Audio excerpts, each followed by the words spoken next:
우선 은선양 이거는 지극히 개인적인 나의 생각이라는 걸 염두에 두고 들어야 되고, 영상을 통해서 은선양이 의 의견을 듣더라도 그것이 모든 것인 양 신봉해서도 안 돼요. 그냥 아저씨 경험, 그동안 살아오면서 생각했던 것, 또 지금 살아가는 방식의 한국화가 만약에 아저씨 방식대로 디지털 노마드라는 생활 속에 들어오고 4차 산업 속에 국가적 브랜드로 성장하고 세계화되는데 어떠한 것들이 준비가 돼야 되는지를 말하려고 하니까 참 답답한 게, 우리나라는 광복 이후에 서양화를 위주로 주로 생태계를 구성해왔고, 지금의 대한민국 조직 미술이라고 하는 세계도 서양화를 중심으로 한 사람들로 이루어져 왔고, 한국화라는 것은 기껏해봐야 15년, 20년 전에 비로소 대학의 한 과목으로 들어오고 끌어들인 거예요. 서양화의 수가 점점점 학생 수가 줄다 보니까 한국화든 도자기든 뭐든 도예든 다 끌고 들어오는 거지, 우리가 15년 전, 20년 전만 해도 오로지 서양화 중심, 서양화를 기본으로 한 조형, 조각으로 수업이 이루어졌었어요. 비로소 한국화라는 게 우리 대학에 들어오고 소위 말하는 대한민국 문화의 일부분이 되기까지 몇 년 안 됩니다. 그러다 보니까 일제강점기를 통해서 한국화라는 것은 완벽하게 소멸이 되어, 한국전쟁 이후에도 서양화는 존재했지만 한국화를 다루는 사람들은 이런 메이저 세계에서 저 밀려나 가지고 시골에 장 터나가야 가끔 그런 화가들의 그림을 볼 수 있었던 시대를 살아왔어요. 그러다가 어느 순간 88 올림픽 끝나고 한국화가 대학의 한 과목으로 들어가고, 지금 대학에서 한국화를 가르치고 있지만 여러분들이 보시면 저게 한국화야? 전통적인 우리의 기술을 가지고 옛 것을 되살려 우리의 재료로 우리 방식으로 한국화를 그린 사람은 찾기가 참 힘들어요. 지금 여러분들 인터넷에 뒤져보면 한국화의 분류를 고려화, 조선화, 한국화라고 시대별로 나눠놨어요. 근데 저는 개인적으로 한국화를 천년 역사를 지탱해온 불교화라는 것들이 단독적으로 분류가 돼야 되고, 그 다음에 조선시대를 이어오면서 권력자들, 사대부들, 또는 궁, 이런 관료 집단들과 연계되어서 그림을 그리기 시작했고, 그 자료가 남아있는 화법들이 존속하는 궁중화, 그 다음에 우리 일반 백성들의 삶이라든가 우리 일반인들 속에서 사파로 이용되었거나 남겨진 자료로서 일컬어지는 민화라고도 하고 풍속화라고도 하고, 그죠? 심지어는 이제 최근 들어서 여러분들에게 신윤복의 춘화라든가 뭐 여석도첩이라든가 풍속도 화첩이라든가 이런 걸 공개하고 여러분들이 볼 수 있었던 거지, 10년 전만 해도 여러분 학생들은 그런 거 춘화 같은 거 못 봐요. 그건 그림으로 치지도 않았다고. 그 아저씨가 이 얘기를 왜 해주냐 그러면, 서양화라고 하는 집단들의 이 50년 동안의 기득권, 이 사회의 미술이라고 하는 문화를 쥐고 좌지우지 해왔는데 그 속에 한국화가 낄 자리가 어디 있겠냐. 그러다 보니까 그 밑에서 그나마 그 한국화라는 생명을 유지하기 위해서 우후죽순으로 각기 단체들과 파벌이 생겨나 있다 이 얘기예요. 그러니까 서양화 집단보다 더 신뢰가 안 가는 게 한국화 집단들이에요. 없는 사람들끼리 서로 헐뜯고 서로 잡아먹고 서로 밀치고 그런다니. 한국화의 생태계가 그래요. 서양화는 그나마 대한민국이라고 하는 바운더리가 넓어요. 한국화는 그 속에서도 끼지도 못하다 보니까 집단들, 조직회나 단체들이 서로 비방하고 서로 자기가 원조라 하고 최고라 하고 하는 웃기지 못하는 그런 환경들, 생태계를 경험하게 돼. 이미 졸업했으니까 경험해봤겠네. 그러니 이런 상황에서 과연 우리가 천년 동안 이어졌던 불교화에 대해서 연구한 교수가 누가 있을 것이며, 궁중화나 민화를 전문적으로 연구하고 수집하고 재현해내는 사람들이 몇이나 있겠느냐 하는 얘기예요. 그래서 아저씨가 한국화라는 것을 전공한 친구들이 끊임없이 짧게 메일을 오지만 한국화의 Q&A를 잘 안 했던 소리가, 그냥 서양화를 준비하고 있는 지금 청년들이 미래를 위해서 웹을 준비하고 웹을 대상으로 디지털 노마드가 될 준비를 해 가라 하는 것에 그냥 곁들여서 따라가면 되는 것인데, 은선양처럼 이렇게 한국화에 대한 자부심이 크고 또한 한국화를 통해서 자기가 평생 그 영향을 발휘하겠다라고 생각했으면 어떻게 그리고 어떻게 발전시켜 나갈 거냐는 은선양의 몫이에요. 아저씨가 대답해 줄 수 있는 것은, 은선양이 정말 한국화를 하고 싶다 그러면 딴 거 다 때려치우고 민화를 집중적으로 연구하세요.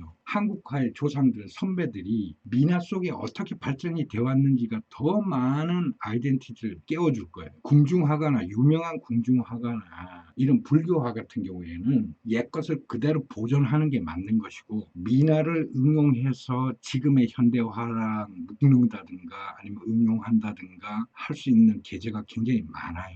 그래서 은선양의 한국화를 더욱 성장시키기 위해서는 불교화나 궁중화를 많이 보는 게 아니라 민화를 좀 많이 봤으면 하는 것이고, 또는 그 신현복, 김득신 같은 사람들이 만들어낸 풍속도나 춘화 같은 경우도 찾아서 다 보세요. 조선시대 일상을 확인할 수 있는 것이고, 그러한 그림의 이야기들이 무엇을 전하는지까지 찾아보세요. 그리고 결론은 개인적인 실력은 그런 식으로 향상을 시켜 나가되, 해외 여러 나라 사람들이 웹사이트를 통해 가지고 한국화라는 걸 검색하면 대한민국의 한국화의 발전상이라든가 한국화를 위해서 활동하고 있는 아티스트들이 존재하는 웹사이트예요. 개인적으로 올려놓는 사람들, 개인 작가가 올려놓는 사람들은 있어도 한국화에 대해서 해외 사람들이 알고 싶어서 들어가서 정보를 찾거나 확인할 수 있는 전문 포털 사이트가 없다고. 그런 거를 문체부가 만들어내야 되는 거고, 한국화를 가지고 지금의 기득권이 돼 있는 조직이나 단체나 협회들이 그런 일을 하려고 노력을 해야 되는데 답답하죠. 그러다 보니까 은선양에게 제안하는 거예요. 은선양이 그만큼 한국화에 애정이 있고 그러한 삶을 살고 싶으시다면 은선양이 웹에 자신의 사이트를 만들어 놓고 은선양이 수집한 한국화를 일목요연하게 카테고리별로 나눠 놓고 해외 사람들에게 한국화라고 검색했을 때 은선양이 만든 사이트를 통해서 한국화에 대한 정보를 익힐 수 있는 정보를 제공하세요 하는 얘기예요. 그리고 아저씨가 계속 영상으로 얘기했죠. 지금은 텍스트 시대가 아니라 미디어 시대라고요. 은선양이 어떤 일을 하고 어떻게 살아가고 어떤 그림을 그리는지는 영상으로 담아서 영상으로 이야기해야 대중들이 알아들어요. 그래서 은선양이 관심은 없었지만 핸드폰으로 은선양이 그리는 그림을 그리는 과정을 찍어야 하고 그 결과물들을 영상으로도 보여줘야 하고, 그런 걸 웹에다가 올려놓기 위해서 카페나 블로그를 개설해서 본인이 정리하는 방법이 있겠지만, 그렇게 남이 제공한 공간을 활용하기보다는 자기가 당당하게 웹의 주소를 사고 공간을 돈을 주고 사서 자기 사이트에 그렇게 정리를 하고, 본인이 그동안 공부하고 발견하고 학습하면서 영감이 되거나 도움이 되었던 자료들을 또 한쪽에 쫙 스크롤해서 만들어 놓아서 그것들이 해외 여러 나라 사람들이 한국화에 대한 자료를 보거나 은선양의 사이트를 들어왔을 때 쉽게 확인할 수 있도록 만들어 놓으시라는 얘기. 그런 웹사이트를 잘 운영을 하고, 그래서 은선양이 지금 당장 해야 될 것은 개인의 역량을 키우는 데 시간을 따로 두고 또 자신이 세상에 나와서 한국화를 한다는 사실에 대해서 웹을 통해서 알려야만 합니다. 그래서 자신의 사이트를 만들어 놓고 그 사이트를 본인이 내 사이트에 찾아오는 손님들에게 어떻게 보여줄까, 어떻게 전달할까를 그 웹사이트를 통해서 잘 정리를 해 놓으세요. 그게 은선양이 웹에 본인의 갤러리를 오픈하는 거예요. 큰 돈 들어가지도 않고요. 웹에 사이트 공간을 산다든가 호스팅을 한다든가 도메인을 얻는데 몇만 원 안 들어가요. 1년치를 구입하는데 그냥 소액 가지고 내가 웹에 갤러리를 오픈할 수 있는 거예요. 그러니 은선양이 그동안 공부하지 않았던 웹에 업로드하기 위한 전체 과정의 소프트웨어도 다뤄야 하고 그 이치를 잘 알아야 되겠죠. 만약에 돈이 많다 그러면야 또 돈 주고 남한테 맡길 수는 있겠으나 저는 그런 방법은 절대 권하지 않아요. 이제는 예술인들도 웬만해서는 HTML 만들 줄 알고 자바스크립트 만질 줄 알아야만 하고 자기가 개인적으로 웹을 운영할 줄 알아야 돼요. 네, 그래야만 성공합니다. 그렇게 하시고, 지금 번뜩 떠오른 건데 은선양에게 이런 얘기, 한국화를 그리면서 절대 놓치지 말아야 될 게 한국화의 특성이 있는데 해외는 그림은 그림으로만 표현을 해요. 근데 한국은 독특하게 그림과 텍스트가 이렇게 함께 있는 게 굉장히 많아요. 그리고 80년대 초반까지만 해도 우리 시골 장터에 가면 소위 말해서 요즘은 문자도라 그러는 글자를 그림으로 그려요. 그림으로 표현하고 그렇게 해서 가훈이라든가 아니면 손님들이 원하는 글자를 사자성어를 크게 그려주고 돈을 받는 그런 화공들이 있었어요. 지금 한국에는 아마 남아있는 분들이 있을라나 모르겠습니다. 해외 지금 교포들 중에는 아마도 이민 가셔가지고 해외에서 활동하시는 그런 화공들은 제가